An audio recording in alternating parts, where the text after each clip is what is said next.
Hello, everybody. Welcome to the show. My name is Stephen D. Kelly, and this is the Stephen D. Kelly Show, and we are Truth Cat Radio, the one and only, named after Mr. Kitten, of course, there, www.truthcatradio.com.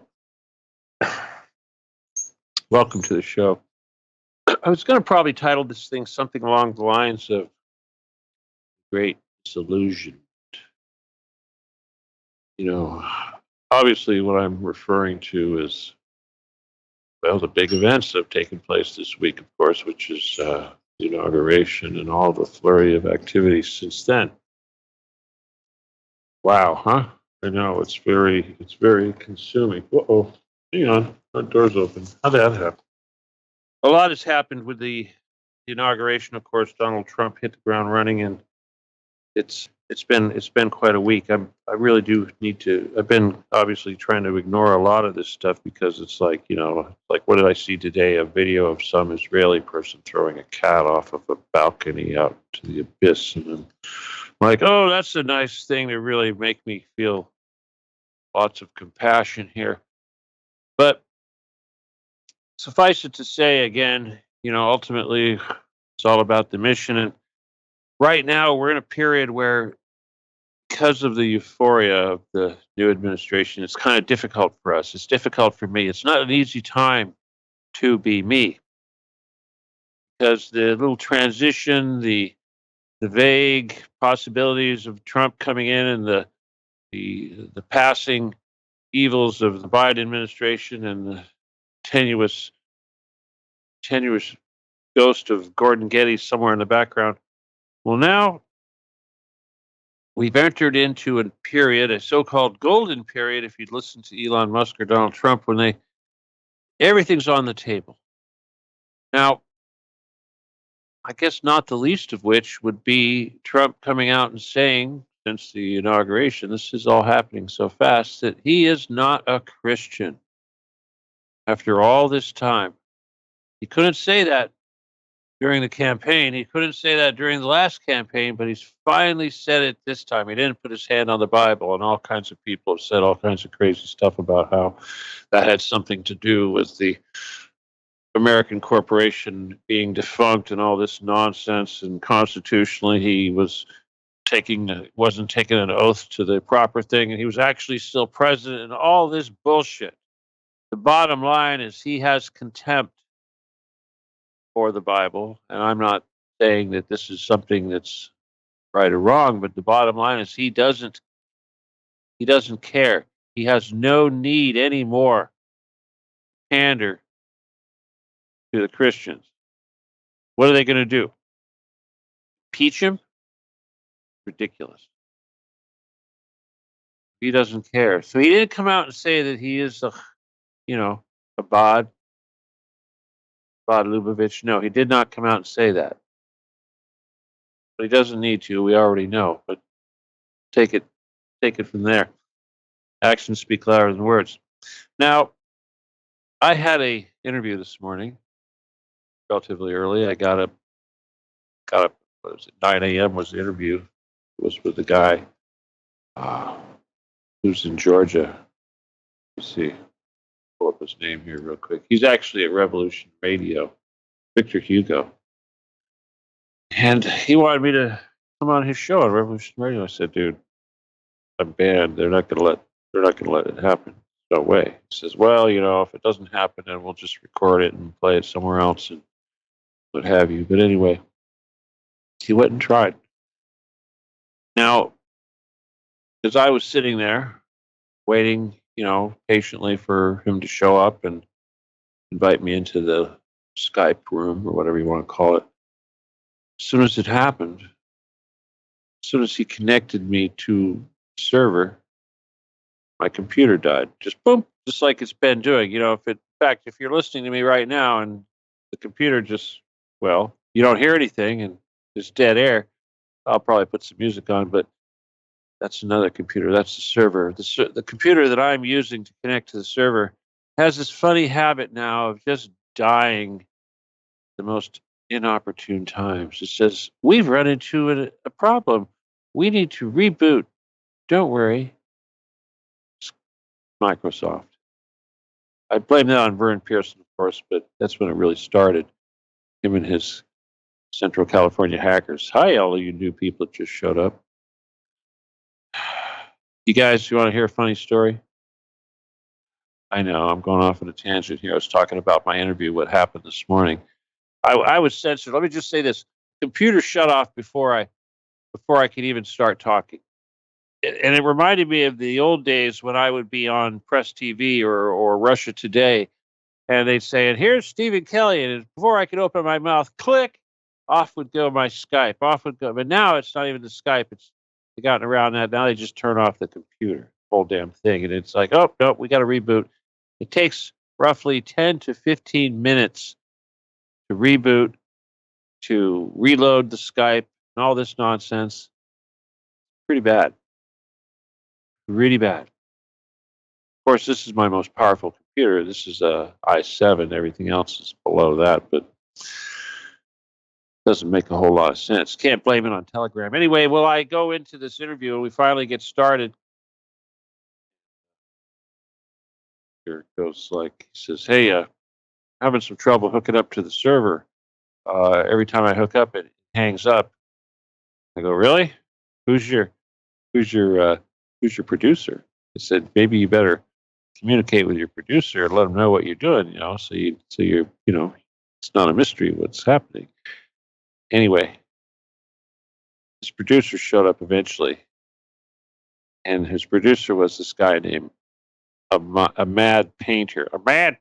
Anyway, he's been over there forever. He was like an old guy when I was over there. In fact, he was the guy that invited me into Revolution Radio. But anyway, I could care less about Mike Ringley and Revolution Radio and their sordid history and the fact that they're gatekeepers and COINTEL and everything else. I mean, like, who isn't? But that's kind of like the theme of the show tonight. Well, anyway, so this mad painter guy shows up. He comes on the air, and he connected the show on the air just long enough to go, Stephen Kelly's banned from Revolution Radio. What are you doing here? You know that. You know better. He's going to tell you lies, and I don't care what he says. I'm like, dude. First of all, I was kind of, I'm going to tell lies. I'm going to tell lies. It's like, wow, which lie, which thing is it that are you saying it is a lie? But anyway, because I don't go into these arenas expecting to throw shit at them. I don't really need to. It's not my thing. But I, of course, it was on the air when this happened. What are you talking about? You talking about the guy that started the station being in jail for what was it? Distribution of pedographic pedophile pornography, and he's still in jail to this day. And he said that's a lie. Not a lie. It's actually true. Or that Mike Ringley was involved with the distribution of pornography. Also, I mean, I could go on and on about these guys and the fact that they're all paid off by the Bilderbergers and Kerry Cassidy and the whole 9 yards, and every single one of these big old mouthpieces. Now, Victor here, he had issues with, what was it, Sean over at STG or something like that. I forgot all about all those guys because I'm not on Twitter and I'm not on YouTube, and they don't talk to me, obviously. They stopped talking to me a long time ago, but probably about 8 years ago, 6 years at least. But the point is that he was having controversy with Michael Flynn, NSA General Michael Flynn. And of course, when you say Michael Flynn, I go, fuck that pedophile. Pardon me. But apparently, this guy, Sean, or over there at STG, which is another one of these relatively popular MAGA type so-called conservative, whatever, media organs. Anyway, he was all upset and talking shit and everything else. And these guys got vicious, but the point is that here we have now Trump in office. Now, I really don't care who's in office because the bottom line is, as you know, the whole nature of the Occupy the Getty mission is that the entire government, head to toe, has got to go. And you can't elect somebody into that system that's going to cause any sort of change within that system or correct anything that's wrong at the very least expect that person to have not been involved in the criminal activity from day one. And we could argue all day about Trump's history, his resume as a pedophile, or hell, God, I think he's had molested his own daughter, but that's neither here nor there. The fact that he lies about this or that, or that he's a con man and everything else. I mean, you could go on and on. I mean, if you study the mafia, you'll see where he plays in all this stuff. Again, is it my job to bitch about Trump? No, because obviously I need to focus on the mission, which of course is Occupy the Getty, exposing the bunker on the Getty. But here's the thing about this mission, and I know I say the same thing: save the children, focus, focus, focus. But ultimately, what I'm not saying is this mission is all about ending the entire United States government and the rest of the governments of the rest of the world. It doesn't get any more revolutionary than that. Here I am being censored live in front of your faces on Revolution Radio, so-called truth speakers. I lie. Can you imagine that? I'm a liar. Anyway, so the point is that if you look at all these people right now, not just your Elon Musks or whoever, I mean, my God, the people that have jumped in right now, we haven't even started talking about the tech crap, but the point is that the bandwagon has gotten so full, and it's almost you'd almost have to believe that all these people think that suddenly there are actual good guy white hats in the government, in power, that are going to bless everything and wipe it clean and sanitize it, and all the stench and evilness and rottenness will be gone shortly. And if they don't do it properly or quickly enough, it's because those evil Democrats got in the way and impeded their progress. This is the most horrendous bullshit I have ever heard. You guys, 4 years Trump was in office, nothing changed with the chemtrails. He's already talking about sticking you. I mean, my God, as far as the death jab thing, sure, Biden pardoned Fauci, so you'll never see him in Gitmo, even if you want to believe that that's happening. But the point is that he made nice with Bill Gates, and since that's happened, he's gone pro vaccine again. Only now they're calling it nano vaccine. Larry Ellison has piped in and gotten involved. And the two most prominent advisors to RFK Jr. or whatever his name is, Mr. Kennedy, they've been removed. They've been taken out of the team. So basically, Kennedy is being blunted. His agenda is being shut down. And what are we seeing? We're seeing all sorts of talk of now we have curing cancer with a vaccine.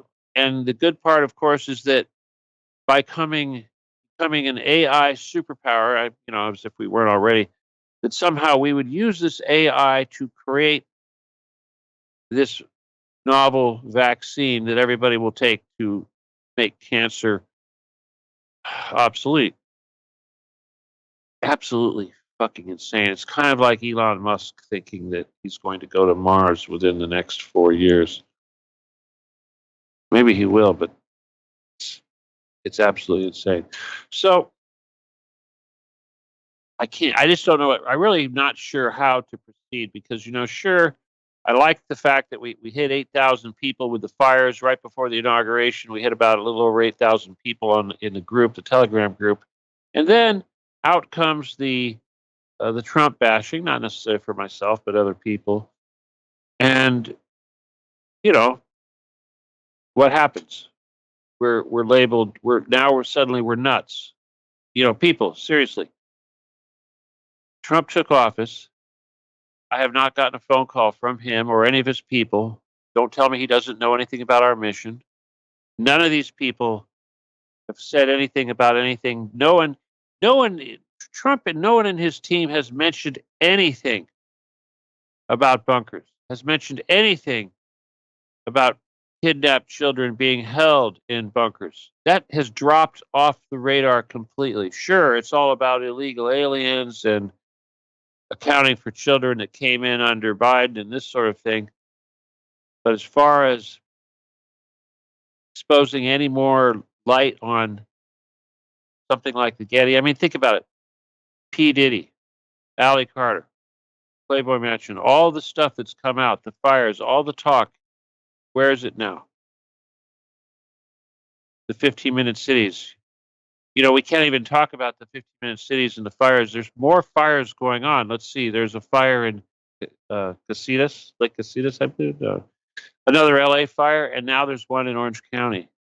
And of course, there's fires starting to go on the other side of the mountains, on the other in the Central Valley there, the Cajon, or not the Cajon, but the Grapevine, the other side of that, as far as I know. So yeah, it's pretty horrendous with respect to that, and of course, that's not getting talked about anymore. During the inauguration, I think some of the Democrats or some people kind of gave a shout out to the firefighters working so hard in LA. But I pretty much think that's over. I don't know, guys. Seriously, I'm a little frustrated with it all. I'm a little disappointed because, sure, I'm actually kind of thinking positive things about some of the policies and things that Trump is intending to do, but some of it is just plain fucking mean and rotten and rude. Like the day he moved into the White House, they took the webpage, the White House webpage, and the Spanish version or the Espanol version of the webpage. I'm sure that webpage comes out in all sorts of different languages for the benefit of people that don't speak English, and they shut it off. They closed it. They turned it off. They put up a thing basically that says, go home. I mean, that's rude. Trump went and I don't know where this even came from. I suspect it might have had something to do with the slander against the Mexican, or not Mexican, but the Spanish language. The Spain prime minister or the king or whoever it was, the leader over there in Spain, got involved. And now at one of the press conferences, he actually goes and refers to Mexico, or not Mexico, I'm sorry, again, Spain as a BRICS country. He actually said that he thought that Spain was the S in BRICS. Just amazing. You know, NATO country. I really don't know if he's that dumb or if he just came up with that, but I know that these guys have got to be really misinformed. The numbers he's been giving, the information he's been giving, I mean, the crap he's been talking about Russia, it's already started. I know that Putin and these guys are going to ignore most of what he says at this point. But the bluster is embarrassing. He came out and said that he was going to force Putin to stop the war, not force Zelensky or force NATO, but force Putin to stop the war. And he was going to do it either the easy way or the hard way. And when they said when he outlined what the hard way was, he basically said sanctions, taxes, and tariffs. And even if not directly on Russia, but on so-called trading partners.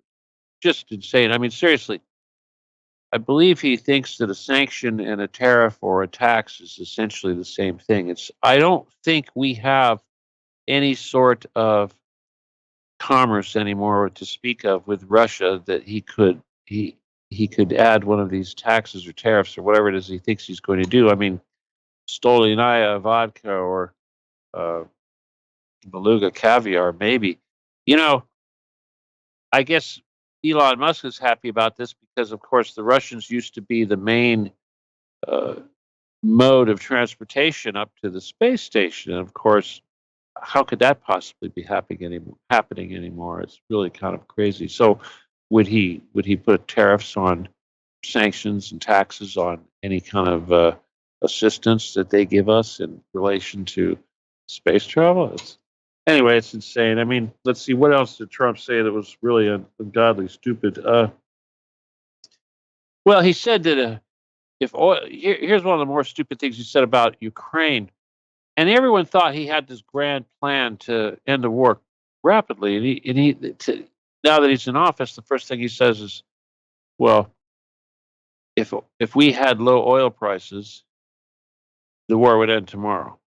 The low oil prices. What in the absolute fuck are you talking about? Supposedly he wants to open up drilling and what have you in the United States and the Arctic and various different regions, which sure that would generate more oil because the fracking industry that was uh, giving us a glut for some time is slacking off. All that environmental damage they did to extract the fluid from during these fracking processes, that's going away. So they don't, but now we're being told that we have 500 billion barrels, whatever ridiculous amount, up there in the Arctic that they want to access. So supposedly this is going to cause our prices, our fuel to become cheaper, more competitive, and it'll allow the world to be less dependent on Russian oil, which no matter what is still going to be cheaper than the product that we supply, even the liquid natural gas, the LNG.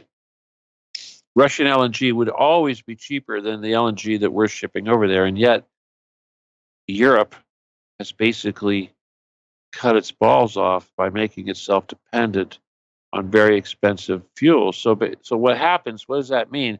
The United States, Russia, China, India, other countries outside of the European Union are getting cheap fuel, but everybody in the European Union is not. So, gosh, who really are we at war with here? Anyway, yeah, Germany, England, what have you. These are all becoming third world countries, all of it. Yet they're racing to it. Insane. All right, I'm just going to mention this real quick. I'm not going to babble too much, but I was outside the other day, and a guy across the street, he may be listening right now, but comes and he says, "Hey, I like your show. I like something like, you know what you're talking about with the." He didn't say geopolitics, but I assume that's what he was talking about. Now, even if he's listening, Ed, from what I understand, you're an NSA guy. So when the NSA guy across the street says, "Yeah, I'm listening to your show," that doesn't sound too hard to understand, given the demographics of how slight my so-called listenership appears to be, and yet so many people are actually listening. Quite a wildness. Uh, I will say this though: even though I don't see you, and even though they don't let me see you, and even though they allow me to believe that nobody is listening, I know there's quite a few of you out there that will be listening to this thing live, that will watch or listen to it again, sometimes immediately after I'm done recording. And I understand that this is something that you look forward to. And to me personally, I think that's a big deal because I myself have never really been a fan of anybody of this nature like that before. I mean, obviously, well, let's see. I do listen to some people, some pundits regarding the stuff going on in Ukraine and stuff like that. But otherwise, I don't have that what you have. So I may need to think a little bit about it, remind myself how important it is, and how I have a responsibility to not just provide you with some good content, some insight, some logic, and hopefully some intelligence, but I need to be here, and I need to acknowledge you, and I need to remind you how important you are, especially when it comes to this mission. Okay, so again, I don't want to spend a whole lot of time bagging on Trump and all this, but ultimately, I think that a lot of you are seeing what's going on. A lot of you see him going into his warp speed 2.0 and his coddling of Israel. I mean, my God, it's like it's only going to be a matter of time before he starts rearming Ukraine and turning that into his Afghanistan or worse. It's getting pretty nutty. And right now, it is a honeymoon period because obviously the Russians are certainly giving him respect. And I don't think this is because they have fear of him. I think this is because, like everybody else, they're hoping that this administration is going to be not insane, not run by somebody who's a puppet of Obama and Hillary. These, insane genocidal neocons. Whether or not Trump in his own right is a genocidal neocon remains to be seen. But for the most part, we like to believe that he's a man of peace, like he says, and that he will focus on making money and the economy. And obviously, this appeals to everybody. Now, what he said though about Mexico, or what he's doing with the illegals, sure. Obviously, I think the illegal immigration issue is certainly a problem.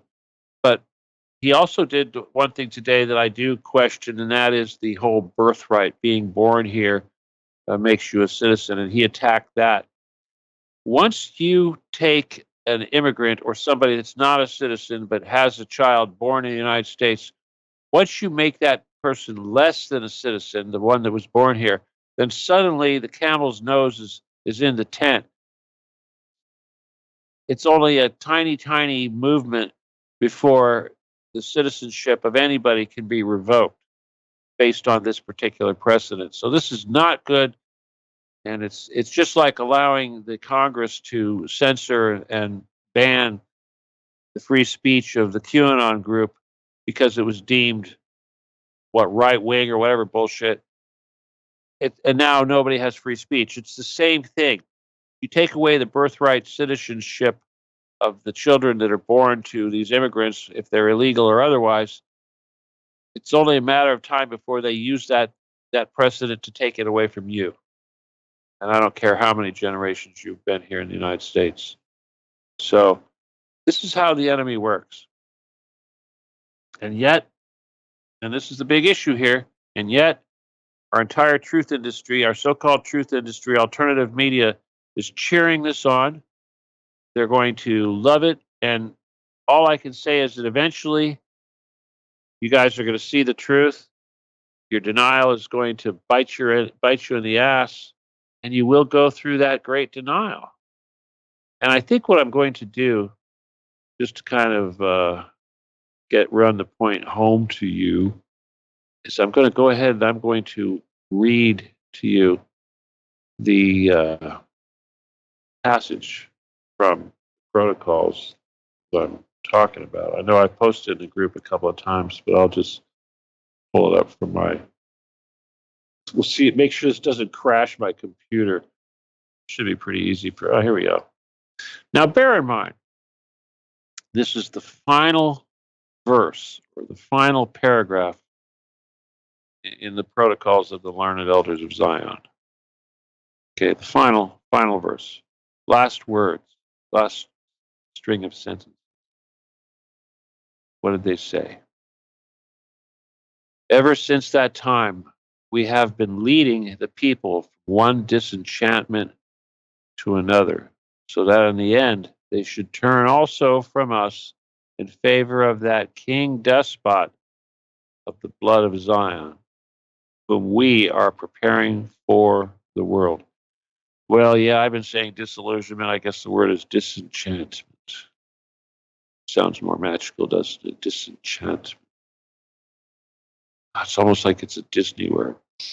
Anyway, point is, slowly but surely, most assuredly, even the most diehard supporters, MAGA people, are going to realize, well, let's hope so, that they have been hornswoggled, duped, conned, lied to. They have become a tool. Now, here's the thing, though, I should say. Obviously, this is coming from the enemy, and when they say that they're preparing the world for the king despot of the blood of Zion, who they are preparing. They act like they're the only ones in charge of this, as if to suggest that the one who's coming somehow requires their preparation or their counsel or whatever it is, their blessing. No, bullshit. Those elders, screw them. King that's coming is the second coming. It's not going to be an antichrist. It's going to be a Christ. And that Christ is not going to bring about these wicked tensions and manifestations that this enemy is trying to suggest, this hateful, cruel, bloodthirsty despot. No. The despot, which is just a word for king, will be compassionate and will love humanity more than anything, and will be so elevated and understanding of the failures of humans in general, but will be also powerful enough to compel the obedience, facilitate the transition that will need to be made, not into a wicked 4D vision that they outline in the protocols, but something else, something more like paradise. That's what we have to look forward to. So if it means that we need to go through this disenchantment so that the people will be ready, perhaps that is the case, because I feel the same thing about the Occupy the Getty mission. As long as you're happy, you're not going to complain, you're not going to do anything. As soon as Trump took the oath, you guys forgot all about those children. Never mind that Trump never talks about the Getty, is never going to do anything, is never going to talk to me, that's for sure. Or any of his people. You know that's not going to happen. Kash Patel has not called me. Okay? I don't think it's going to happen, guys. I don't need to wait for the disenchantment. My disenchantment came a long time ago, back in 1990, when I was working for the Ollie North Gang, and I found out that we weren't one nation under God. We weren't the good guys. We did horrible things in the name of our country. Things that we were told that only the enemy did. There's no black and white. There's no good guys and bad guys. It's all shades of gray. Sometimes the ones that you think are the enemy are actually a little less dark shaded than you are. That's the nature of the world we live in. Anyway, so I just want to try to remind you people that sure, you can enjoy watching Barron Trump talk shit to Kamala and Joe Biden. You can enjoy Melania. You can enjoy Trump getting ICE out there to deport all the illegals and all these things that you're so excited about. Hell, you might even be excited about this AI crap that these guys are talking about. My God, if you could get Larry Ellison and Zuckerberg and Musk in one room, all excited and creaming themselves, must be something good, right? No, nothing that makes billionaires happy is good for you. Nothing that makes the government happy is good for you. Nothing the government does is good for you. None of it changes until you occupy the Getty.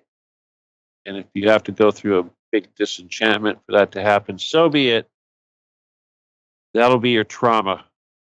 Because without the trauma, there's no change. There's no transition. There's no waking up. There's no deprogramming.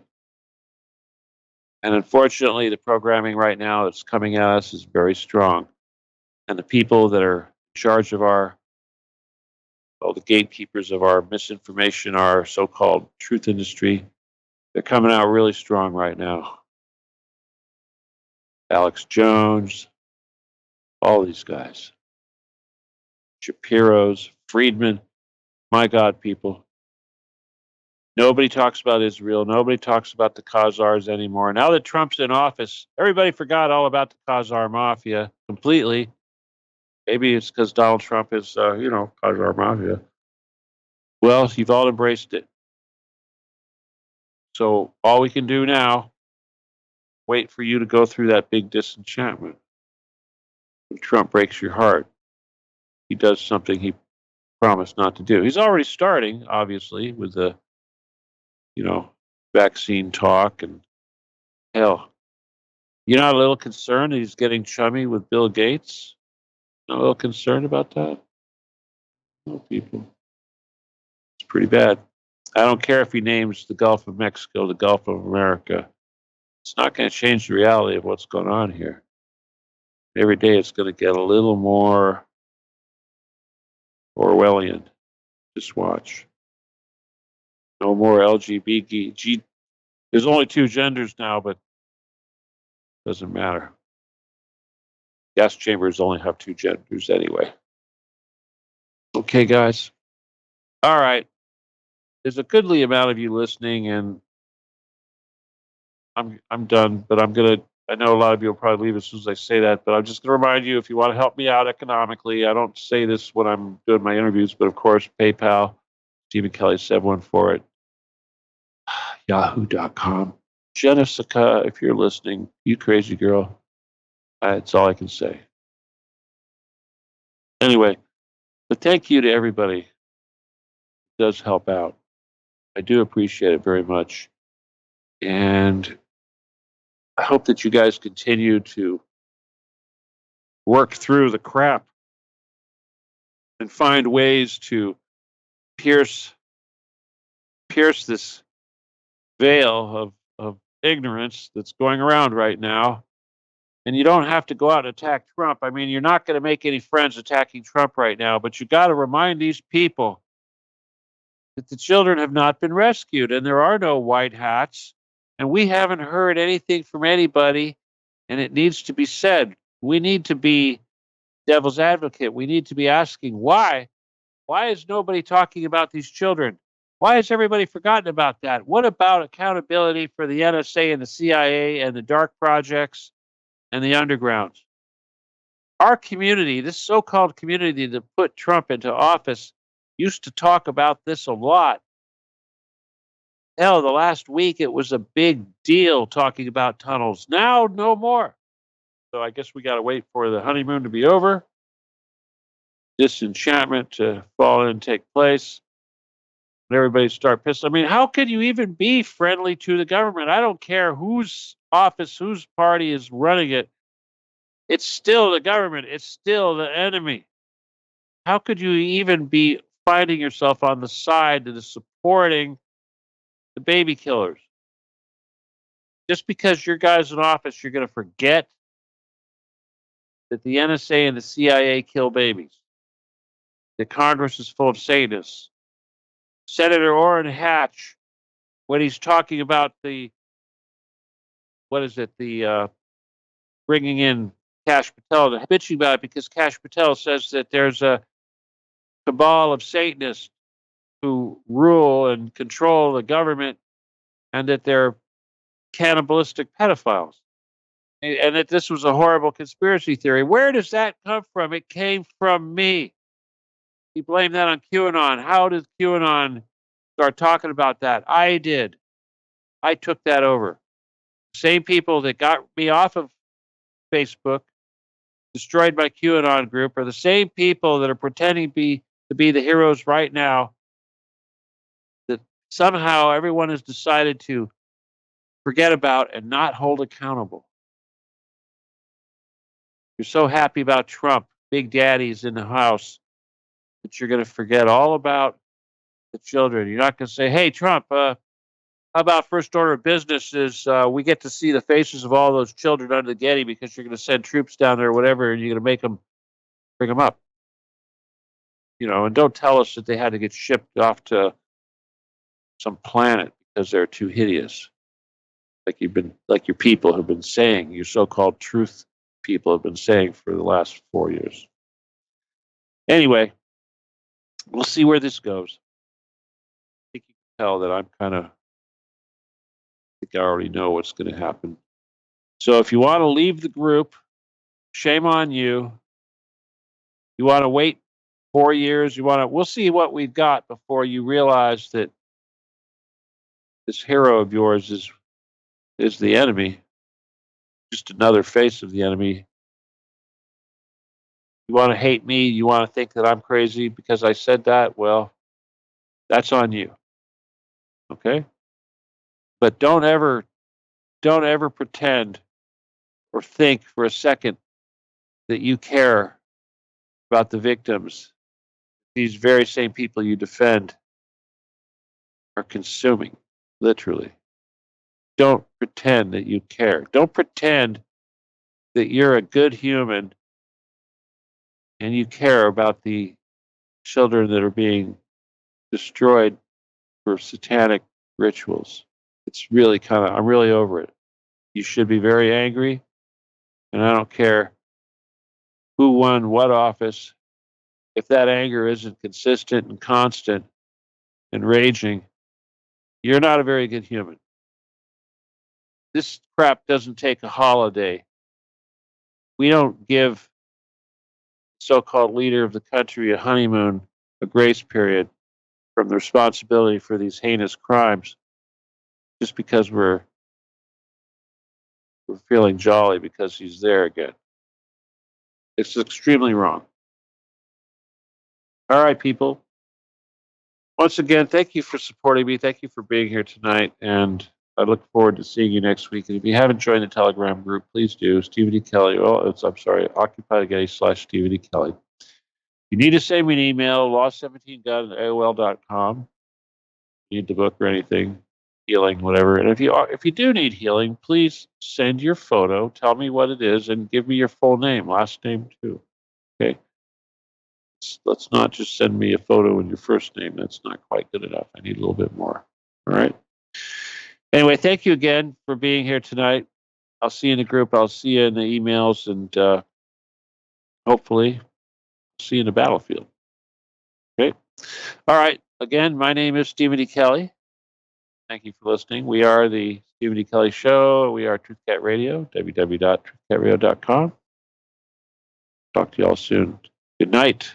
God bless. Adios and goodbye.